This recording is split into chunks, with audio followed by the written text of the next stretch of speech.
The Jurassic Park franchise is one all of us movie fans love. Actually, wait, no, that's only two of the movies. Maybe even just one, depending on what kind of fan you are.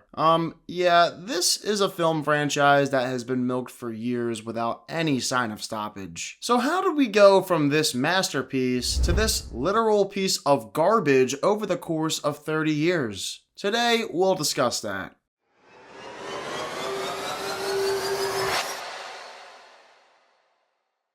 Real quick before we start, make sure you subscribe to my channel and turn on all notifications for upcoming videos. Let's begin with what started it all, 1993's Jurassic Park. Crazy enough, before Jurassic Park's novel was even published, a bidding war took place for its film rights, which eventually Spielberg won alongside Universal Pictures. They must have known this franchise would turn out to be a huge success because, well, the numbers don't lie. In its initial theatrical run, Jurassic Park made over $900 million, and that translates to nearly $2 billion now. I guess people really do love dinosaurs considering how successful the franchise has been since 1993. And what do you know? It looks like the key to building a money-making franchise is kicking it off with an absolute banger. The most impressive element of the first Jurassic Park has gotta be the visuals, which hold up 30 years later, and look better than 90% of the visual effects I see today. So just imagine how people reacted to seeing them back in 1993. When it released in theaters, Jurassic Park blew people away with its VFX work and animatronics that look as close to the real thing as possible. I'm not kidding when I say on rewatch, no matter how many times it is, the T-Rex and Velociraptor scenes still put me on edge. All because of the job done behind the scenes on these horrifying looking animals.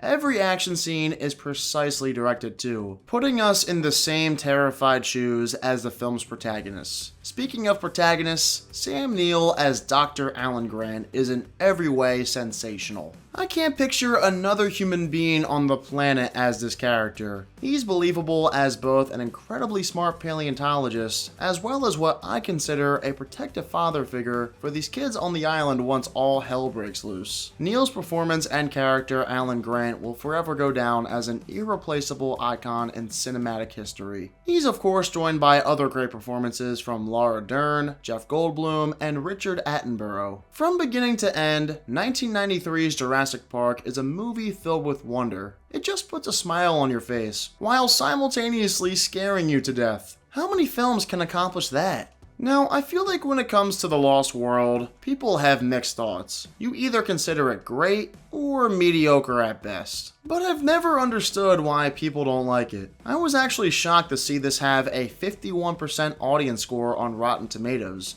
If you read through the reviews, many call it underrated, while others say it's boring and unoriginal. Boring? I don't find this film boring at all. Sure, it does feature elements that are similar to the first movie, so I get the unoriginal element, but I can't comprehend how you can call this movie boring. I'd say if anything, The Lost World expands on the original storytelling and even makes up a few of its own inventive ideas. I love how The Lost World goes bigger. This time, it's not just a small group of people on the island. It's an entire hunting force. Goldblum's fan-favorite character, Ian Malcolm, returns here as the main character. A smart decision on Spielberg's part. I feel like he wasn't in the original movie enough, so him getting a chance to star in the sequel makes up for that. Then you have other characters I love, like Roland Tembo, a big game hunter who's presented as a bad guy at first, but has more heart than meets the eye. Plus you got Vince Vaughn, Julianne Moore, and others who fill out this ensemble cast. Oh, and there's the guy from Fargo. I've also seen people call this Spielberg's version of King Kong, and I can somewhat agree with that. It mostly plays out the same, with a large number of people going to a dangerous island, getting picked off one by one, then the finale takes place in America, where a big creature escapes to wreak havoc.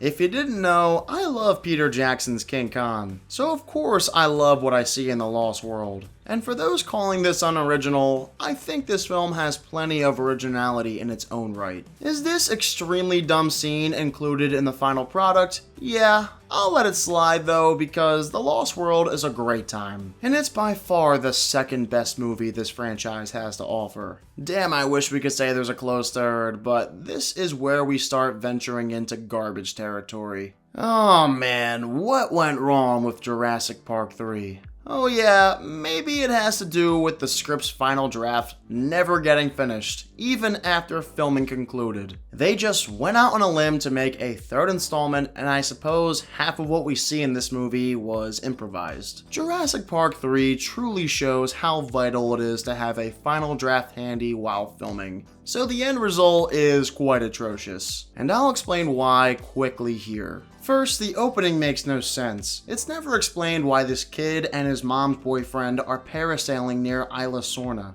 Funny enough, when the two go missing, nobody seems to ask questions where this guy is once the kid is found. Secondly, the film portrays the kid's parents as good guys, despite kidnapping Alan, putting his life in danger. Boy, this Paul Kirby guy reminds me an awful lot of someone else. Somehow the raptors and Spinosaurus are really great trackers too. Once on the island, the dinosaurs seem to find the humans every time with ease, even though Isla Sorna looks pretty massive. But it's not just the dinosaurs who can do this, it's the humans too. Anytime they get separated, they find each other again. Like I said, they even find the boy on this huge island. Which, by the way, he somehow survived 8 weeks all by himself. There are loads of conveniences. One of the dumbest involves a phone of all things that miraculously, when found, gets them off the island with the help of Laura Dern's character. And just when you thought Billy Bob here was dead, nah, he survives. Oh, what's that? The divorced parents are in love again? How convenient now that this guy is dead. Can it get any worse? Well, now we're on to the next generation of this franchise. Jurassic Park wanted to transform itself from your everyday dinosaur movies to modern day blockbusters. And what we got with that in 2015 was Jurassic World. Some call it the second best of the franchise. I call it an okay movie, but the trailers were better. I remember seeing the previews and thinking, damn, that looks pretty awesome. Newsflash, it'd be 10 times cooler if it were rated R instead. Let's be honest, it's just a CGI dino fest that copy and paste the original. The movie probably shouldn't exist. After the amount of times things went wrong in Jurassic Park 1, 2, and 3, there's just no way the park should be open to the public. And of course things go wrong again. These guys are all morons. Jurassic World is fun for what it is, however, it's missing the excitement that made the first two films so good in the first place. A crowd pleaser? Yes, but a great movie? Not even close. Fallen Kingdom in 2018 is where things got dark again for the franchise. And trust me, it doesn't end there. Simply put, Fallen Kingdom is dumb. Like, really, really dumb. The first 45 minutes or so are tolerable, but once we get to this mansion, it becomes a train wreck. Like Jurassic Park 3, there are tons of conveniences that happen continuously. The villains are one-dimensional capitalists, and the movie ends with one of the stupidest decisions ever made by a character in cinematic history. But hey, Ian Malcolm returns in this one for 30 seconds. That totally makes up for this disaster of a flick. Well hey, at least the setup is good for a third entry, right? I'm sure they won't screw it up. Ha! No. Just when you thought things couldn't get any worse, Jurassic World Dominion takes it up a notch. I find it hilarious how they called this Jurassic World Dominion, despite having little to do with dinosaurs this time. Don't get me wrong, there are plenty of dinosaur shenanigans in this one, but the story is actually about giant locusts eating everyone's crops. So the evil corporation Biosyn, whose leader looks like Steve Jobs, can own the farming industry. Not only is this a terrible, very boring plot for a Jurassic World movie, but you also had a great story given to you by Fallen Kingdom on a silver platter. The film should have absolutely nothing to do with Biosyn biosyn or locust. It should have everything to do with dinosaurs causing terror around the world and humans figuring out a solution to this. Who in God's name thought the plot should revolve around locusts? I mean, come on. Like I said though, they keep the dinosaurs around so the movie isn't totally boring you to death.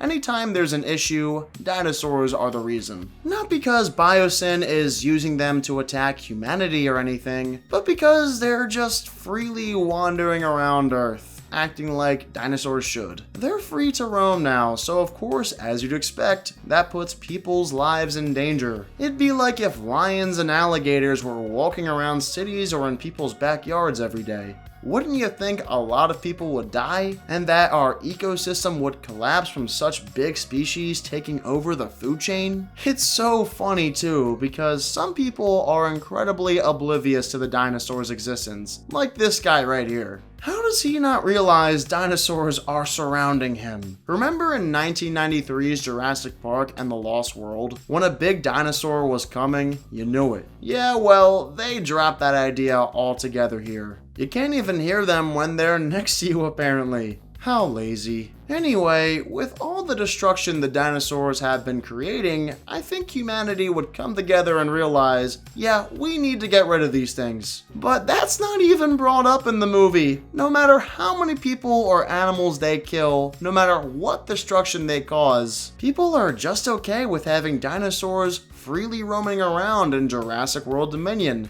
It's not even a conversation in this one. At least Fallen Kingdom has that dilemma handy, but now all of a sudden it's like, whatever, they're here now, just deal with it. I'll tell ya, I'd be the first person to say, screw this, we gotta hunt down every single one of these dangerous creatures. What makes it even more comedic is how, as stated, the dinosaurs are just used as an entertainment backdrop to Dominion's actual story at the end of the day, which again has nothing to do with dinosaurs. They're only there to cause some problems. But don't forget the main plot is still biosyn and the locusts, not the dinosaurs. It's almost like they're saying, oh man, you're getting bored of the locust storyline? Okay, here's some random dinosaur action again. Now leave us alone, please. When I typed in Jurassic World Dominion clips on YouTube, all that pops up are the dinosaur scenes. So you know right there it's a problem when nobody cares about the main story and everyone rather just watch random dinosaur action scenes. That, by the way, don't mean anything.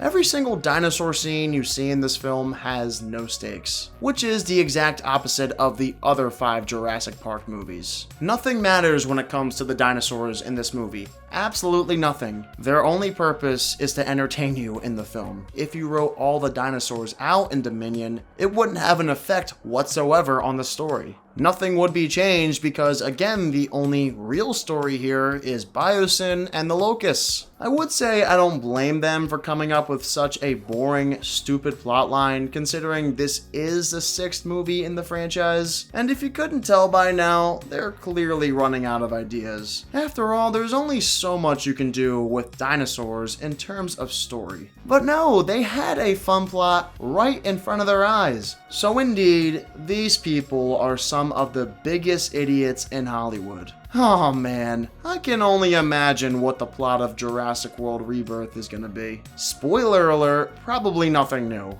Alright, well, I think I'm all dinoed out until July 2025. But I want to thank all of you for watching how Jurassic Park went from incredible to terrible. I am very curious to hear what you think though. In your opinion, did this franchise go from great to awful over the last 30 years? Or are you one of those Jurassic fans who thinks they can do no wrong? Let me know in the comments. Again, thank you all so much for watching this video essay. Before I let you go, make sure you give this video a thumbs up and subscribe to the channel if you have not done so already. I'll catch you guys later this week with more videos. See you then.